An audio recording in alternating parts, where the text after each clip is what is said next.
आपण मानक स्वागत करुछे मुई कुणाल एवरीथिंग संबलपुर चैनल के।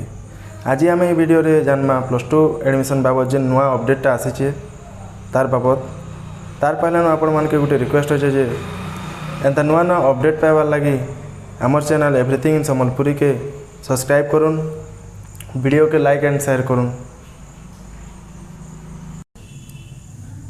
एबे आसुन आम जानमा नुआ अपडेटा जेन आसी +2 एडमिशन के नहीं करी तो आपन स्क्रीन रे देखि पारबे गोटे लेटर बा गोटे एडवर्टाइजमेंट जेनटा कि +2 एडमिशन बाबद नहीं करी बाहरी छे। एटा पूरा फेक है, एटा घुरी बुलछे सबको न आउ एटा पूरा फेक है जेनटा कि 12/7/22 रे इशू होइछे बोली दर्शा जाइछे। आउ +2 एडमिशन डेटा 15 जुलाई रे स्टार्ट हवा बोली 11 बजे जेनटा देइछे एटा पूरा फेक है। आउ एटा फेक है बोली कांछे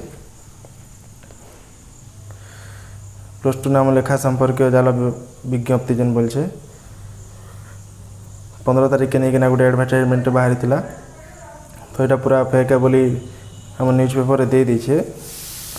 आउ +2 एडमिशन बाबद ऑनलाइन लगे +2 ऑनलाइन लगे बहुत जल्दी एडवर्टाइजमेंट बाहर विज्ञप्ति प्रकाश पाइबा से तार लगे विचार विमर्श चली कहीं आम CBSE रिजल्ट नहीं आसबार था तो आमर 10th पास छुआ मन के मैं कहमी कि से जल्दी जल्दी रेडी हो जाऊन डॉक्यूमेंट पत्र रेडी कर पकन बहुत जल्दी आबार छे। बाकी ये एडवर्टाइजमेंट बाहर छे फेक है। आउ एंता नुआ नुआ अपडेट पाइबार लगे आम चैनल के सब्सक्राइब करूँ। आउ एंता फेक न्यूज बचार लगी ये वीडियो के आपण मानकर सांग मानकर के बहुत बेसी मात्रा रे शेयर करूँ। Thank you.